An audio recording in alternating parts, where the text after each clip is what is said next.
30% students in a class are boys and rest are girls அப்படின்னா ஒரு class இருக்கு, அதுல 30% வந்து பாய்ஸ், அப்ப மிச்சம் என்ன இருக்கும்?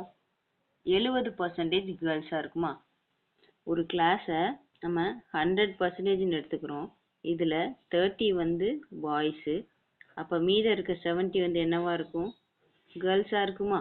Next, if difference between number of boys and number of girls in the class is 160, சரியா? பாய்ஸையும் கேர்ள்ஸுக்கு உள்ள டிஃபரன்ஸ் என்னன்னா 160, சரியா? இப்ப இதுக்கு என்ன அர்த்தம்? பெர்சன்டேஜ்னு கொடுத்துருந்தாங்க அப்படின்னா இது முழு நம்பரா இல்லை, அப்ப நம்ம இதை எக்ஸ்ன்னு எடுத்துக்கிறோம், சரியா? இந்த 30x-க்கும் 70x-க்கும் உள்ள டிஃபரன்ஸ் தான் 160. இது ரெண்டுக்குள்ள டிஃபரன்ஸ் எவ்வளோ? 30x மைனஸ் 70xனா என்ன வரும்? 40x வருமா? இது என்னது? டிஃபரன்ஸ். இது என்னது? டிஃபரன்ஸ். அப்ப இதுவும் இதுவும் ஈக்குவல், அப்ப 40x தான் 160. அப்ப x என்னவா இருக்கும்? 160 divided by 40 இருக்குமா? அப்ப x ஓட வேல்யூ 4, சரியா?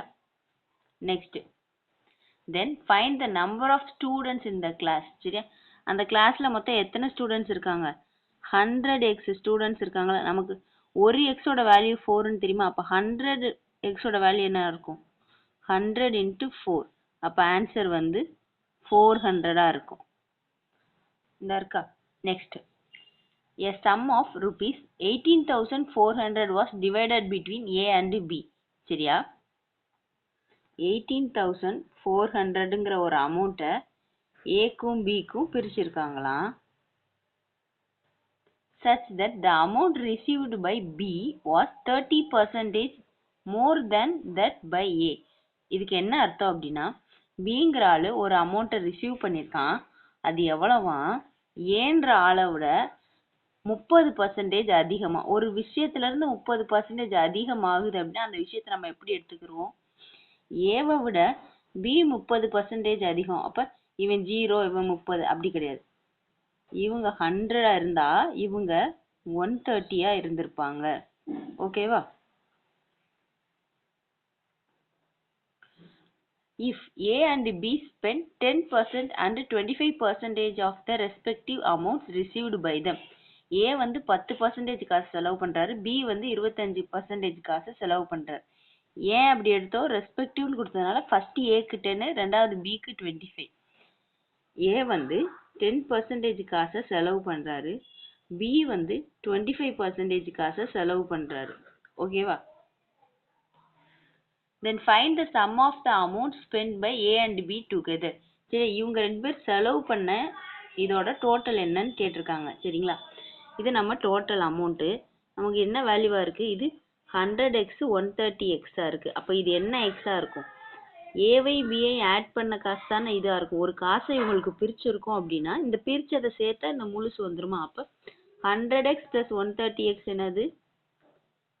260x தான் இந்த வேல்யூ. அப்ப எக்ஸ் என்னதுன்னு கண்டுபிடிக்க எக்ஸை மட்டும் வச்சுட்டு இதை டிவைடட் பை 260 போடுவோமா? 0க்கு 0 அடிச்சு கொடுத்தாச்சு. நெக்ஸ்ட் இது 8 டைம்ஸ் போடலாமா? ஒரு தடவை 8 தடவை. இப்போ எக்ஸோட வேல்யூ எனக்கு என்ன ஆயிடுச்சு? இந்த 0வை ஞாபகம் வச்சுக்கணும். எக்ஸோட வேல்யூ எனக்கு 80 ஆயிடுச்சு, ஓகேவா? இந்த 80யை வச்சு இதோட வேல்யூ கண்டுபிடிச்சலாம். 80 into 100x, அப்போ எக்ஸ் போட வேண்டிய இடத்துல 100 போட்டோம்னா 100 into 80யை மல்டிபிள் பண்ணால் இப்போ ஏவோட அமௌண்ட் என்ன வந்துடும்? 8000 ஆயிரும். அதே மாதிரி பியோட அமௌண்ட் என்ன வந்துடும்? மிச்சது 130 into 80 மல்டிபிள் பண்ணணுமா? பண்ணோம்னா என்ன வரும்? 11,400 வருமா? இல்லை, 10,400 வருமா? இந்த 130யை 80யை உட்காந்து தனியாக மல்டிபிள் பண்ணிட்டு இருக்க தேவையில்லை. எக்ஸாமில் நமக்கு வந்து குயிக்காக செய்யணும். அப்போ இந்த அமௌண்ட்ல இருந்து ஏவோட அமௌண்ட்டை எடுத்துட்டு 8000 ரூபா, இப்போ மிச்ச அமௌண்ட் தான் பிக்கு போயிருக்கும். இப்போ 18,400ல் 8000 போயிடுச்சுன்னா மிச்சம் 10,400. அதுதான் இந்த பிக்குரிய அமௌண்ட் ஃபர்ஸ்ட். அடுத்து இதுல 10% நான் வந்து செலவு பண்ணிட்டார். அப்ப 8,000க்கு 10% என்னது? ஒரு டிஜிட் தள்ளி வச்சோம்னா 800 செலவு பண்ணிட்டாரு. இவர் 25% செலவு பண்ணியிருக்காரு, சரியா? அப்ப அது என்னவா இருக்கும்? இந்த நம்பரை 4ஆல் டிவைட் பண்ணால் வர ஆன்சர் தானே 25%. இது வந்து எனக்கு 100%க்கு ஈக்குவல். அப்போ இதை நான் 25% ஆக்கணும்னா என்ன பண்ணுவேன்? 4ஆல் டிவைட் பண்ணணுமா ஒரு தடவை 25. அப்போ 25% வந்துச்சு. அப்போ இதை 4ஆல் டிவைட் பண்ணுவோமா? ஒரு தடவை, 2 தடவை, 6 தடவை, 0 0. 2600 ஆச்சா? அப்படி என்ன கேட்டாங்க? இது ரெண்டையும் ஆட் பண்ண வேல்யூ தானே கேட்டாங்க. இந்த 10% 20% ஆட் பண்ணதுக்கான வேல்யூ. இது ரெண்டையும் ஆட் பண்ணோம் அப்படின்னா 3400. இதுதான் இந்த கொஸ்டினுக்கான answer. The population of a city increases by 25% every year. சரியா? ஒரு விஷயம் 25% ஒவ்வொரு வருஷமும் இன்க்ரீஸ் ஆகுது. அப்ப அது எப்படியா இருக்கும்?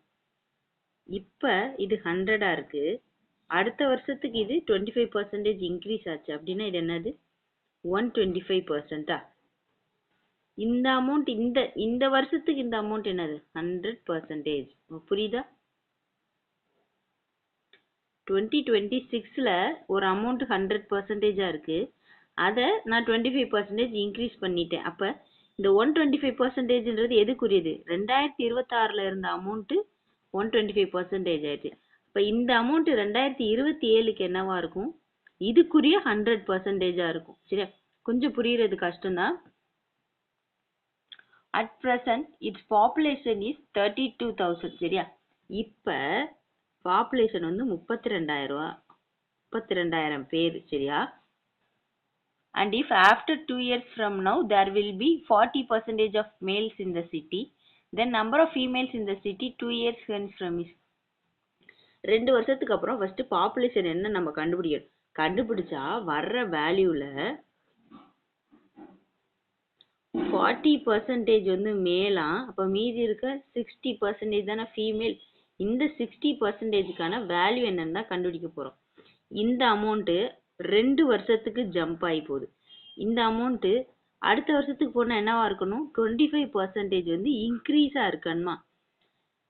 25% எப்படி கண்டுபிடிக்கணும்? 4ஆல் டிவைட் பண்ணுவோமா? 4ஆல் டிவைட் பண்ணோம் அப்படின்னா ஒரு தடவை 8 தடவை. அப்ப 8000ன்றது தான் இந்த 32,000க்கு 25%. சரி, அப்ப இது என்ன பண்ணணும்? ஆட் பண்ணணும். 32,000த்தோட 8000 ஆட் பண்ணோம்னா இந்த வருஷம் வர்றப்ப பாப்புலேஷன் வந்து 40,000 ஆயிருச்சு. சரியா? நெக்ஸ்ட் இங்க இருந்து இங்க வரணும். இந்த வருஷத்துக்கு வர்றப்ப இந்த அமௌண்ட்டுக்குரிய 25% வந்து இன்க்ரீஸ் ஆயிருது. இப்ப இது வந்து என்ன ஆயிடுச்சு? 100% ஆயிடுச்சுல. இப்ப இதுல இருந்து 25% இன்க்ரீஸ் பண்ணி இதை 4ஆல் டிவைட் பண்ணா என்ன வரும்? 40,000த்தை 4ஆல் டிவைட் பண்ணா 10,000 ரூபா. இப்ப இந்த 40,000த்தோட இந்த 10,000 25% வந்து ஆட் பண்ணிக்கிறோம்.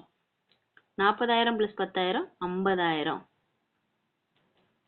இப்ப இந்த 50,000 பேர்ல 40% வந்து மேல், 60% வந்து ஃபீமேல். சரியா?